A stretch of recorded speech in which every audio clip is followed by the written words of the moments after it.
The Sports Ball Stuff podcast is brought to you by The Goddamn Sauce. Go to thegdsauce.com for details to order all the sauces to replace your ordinary condiments. Pulpery Media presents Sports Ball Stuff with your hosts, Brock and Ben. This is where we discuss the major sports stories that intrigue us and the little stories that enrage us. And this extended playoff. And we're not going to talk about Brian Kelly this time. Oh, we are. We're going to talk, and you know what? This time we're going to talk about Brian Kelly and Big Ten Brian Kelly. Okay, yeah. Because whatever his fucking name is at Ohio State needs to be run out of town. On a rail. Yeah. Bone. I don't know what No, it's it's something even worse. I'm not going to say anything. Oh, here, wait. So real quickly. We're going to go. We're recording on Wednesday, so we're going to we're going to go with playoff standings as of 24 hours ago. Right. Yeah, that they just released. So Oregon's number one. Cool. But it's Oregon, Penn State in the Big Ten championship. Who you got? Oh, right. Penn State made it because Ohio State lost to Michigan. I fucking hate Michigan. Real quickly. I've got Oregon, so that will be Penn State's second loss, correct? Correct. Okay. Now, hold on. So, Oregon, here, wait, let me double undefeated. check. Correct, but let me bring up this year. Sorry, somehow I'm back in 2022. Oregon, I know they've played Ohio State. So, Oregon this year, their schedule was Idaho, Boise State, who is ranked now, Yep. Oregon State, UCLA, Michigan State, Ohio State, who they beat, Purdue, Illinois, Michigan, who was unranked, Maryland, Wisconsin, and then Washington, who was one of the other new entries into the Big Ten. So they really haven't, other than Ohio State, they haven't faced Big Ten East teams. At home, and they won by a point. Correct. Okay. My thought on Oregon is always... I think Penn State's going to win. My thought on Oregon is always until you play somebody, because they were always in a shitty conference, and now they're in a mediocre conference, top heavy, that hasn't played. Yeah. Okay. Yeah. Although you know what, scratch that. No. Actually, that's another point. Once we get through this, yeah. The SEC is mediocre too. But go ahead.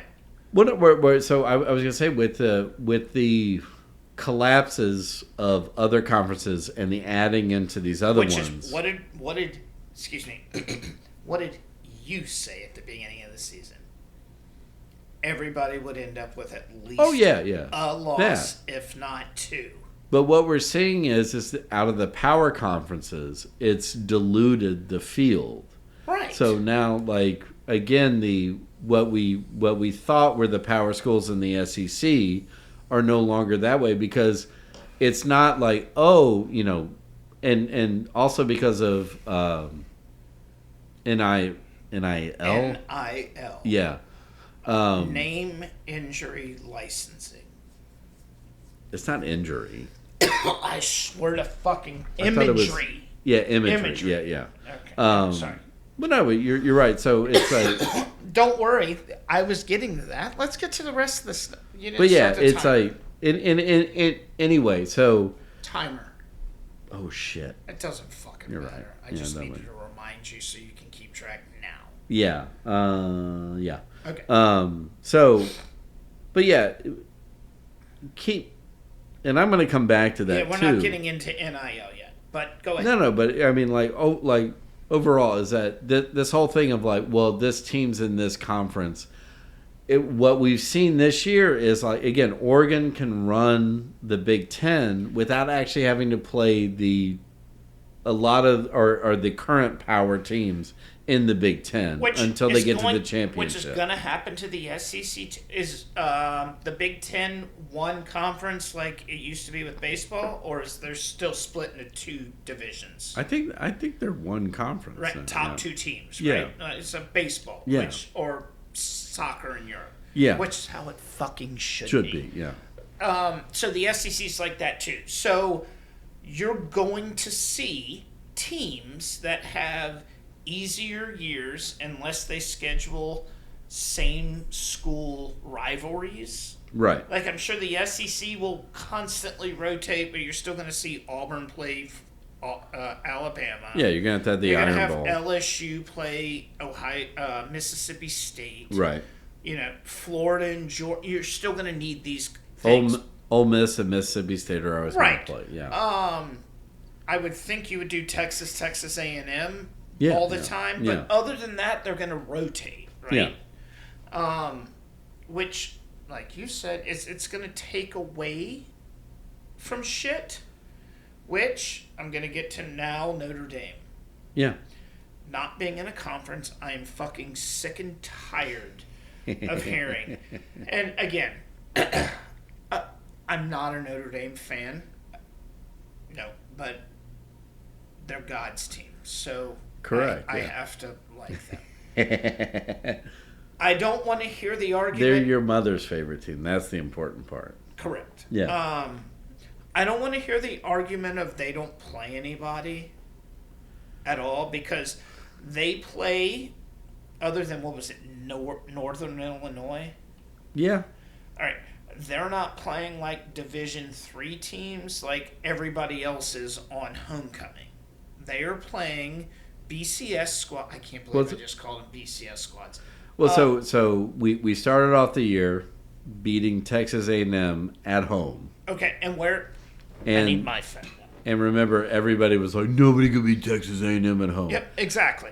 And then we dropped by 2 points to Northern Illinois. Okay. That was in South Bend. You know what I'm going to say is? And then we beat Purdue. Granted, but Purdue Big team. God damn it, you're right. I told you. Who Oregon also beat. Right. Miami of Ohio. That's a MAC team, but that's, Doesn't matter. It's still there. It's Louisville, who used to be a good. Again, not a FBS or whatever's under it. Division II school. No, that's a Division I. Right. Hey, Stanford. Again, same thing. They're a shadow of what they used to be. Georgia Tech, who gave a run on several Georgia teams, including Georgia. I think they played 8 overtimes against Georgia. We beat Navy when Navy was ranked. Undefeated, right? Yeah. And ranked. Yep. We trounced Florida State, but that's not. We figured out who Florida and we beat Virginia. We're filling out our ACC contract. We beat Army, and Army was undefeated. Correct. And then the USC game was close, except for, which of course in an offensive showdown. Was it really close? Well, no, because it was up until were you ever nervous?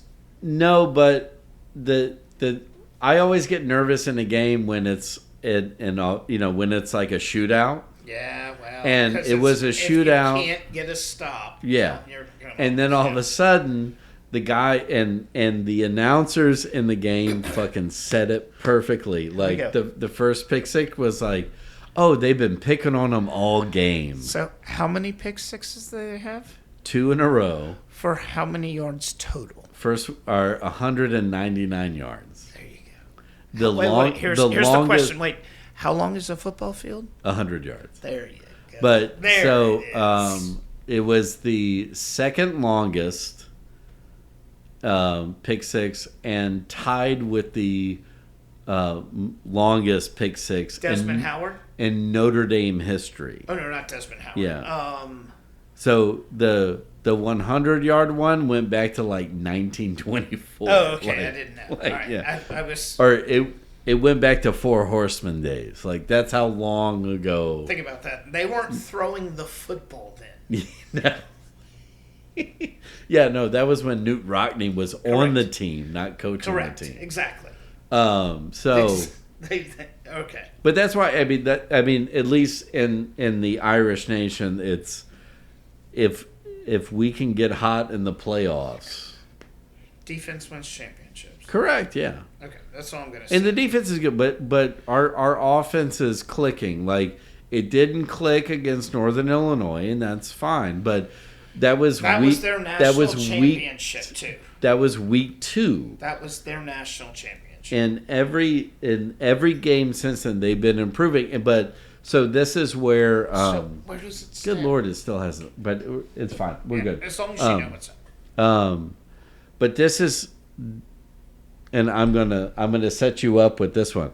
But this is where every article I've been reading about Marcus Freeman at Notre Dame, and other than the ones of the Bears trying to poach him, which is like, Marcus Freeman, don't do that. The Bears is a horrible organization. No. I think this man is smart enough to realize that he's building culture and he's building his profile. I think he's letting his name being floated out so he gets a raise, which he should. That's what I'm saying. He should. Raising his profile and then not taking the Chicago Bears job.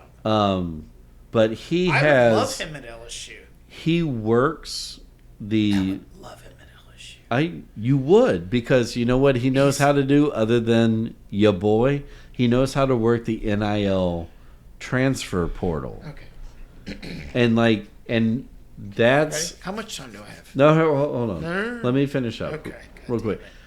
That, let alone the culture that Marcus Freeman has created, which that's is what like... I'm saying. It's college sports. It's 100% like positive. It's culture matters just as much. Okay, not just as much as talent, but talent. That's yeah. But that's how you get the talent in. Exactly. Is that you go, okay, you know they have the facilities, and then he also has exposure. Yeah. Well, and if you're not on NBC, you're on every other national channel. Again, exposure. Exactly. And if not, every channel is discussing Notre Dame. Exactly. Every single channel, no matter where they're at, are having a highlight of Notre Dame. And so now that you got a guy who can recruit, but then also work the transfer portal and go, oh, well, we need a dude for one season, so let's get this, guy who maybe everybody's given up on. And so... you mean as opposed to paying like $37 billion for... The Notre Dame quarterback who we got from Duke... Yep. Is up for... He's a semifinalist for Comeback Player of the Year. Because he came back from like 2 broken ankles and nobody ever thought he would play again. No, but hey, let's hope Taysom Hill does that. Meanwhile... Okay. I'm not even going to fucking touch on LSU. Actually, yes, I am. How much time do I have? Ready? You get about 3 minutes. Okay. So, Brian Kelly has managed to murder this squad to where we're now 8-4. We've won 10 games every season for, I don't know, as long as my kids have been alive, it seems like. You thought Les Miles was bad. That might be excusable because of schedule or whatever. Okay. No. This cocksucker is losing recruits. Yeah. And not just like 1 or 2. No, like consistently losing recruits. And also now. like 4 and 5 star. Exactly. And I get that the NIL, which I fucking hate. To other mediocre programs too. Yeah, the number 1 quarterback in the nation decided to go to Michigan, where they're fucking known for running the option and maybe throwing the ball. There's a reason nobody knew who Tom Brady was till he got to the NFL, because they didn't let him throw the fucking football. But this guy wants to go there for $12 million coming to Ann Arbor, Michigan, versus think about that. Baton Rouge, which is what, 60 miles. From New Orleans, and they have lots. Put it this way, they can wear crop tops almost all year. Well, no, I'll just say this: Joe Burrow can eat at all the best restaurants in this city because he won a national. Louisiana. He can go. The following segment has been brought to you by The Goddamn Sauce. Go to thegdsauce.com for details to order all the sauces to replace your ordinary condiments. The Sports Ball Podcast is a production of Pulpery Media, produced and edited by Ben Grimion, marketing by Brock Ryder, graphic design by Beck Ryder and Ben Grimion, Music by the Heisenberg Compensators.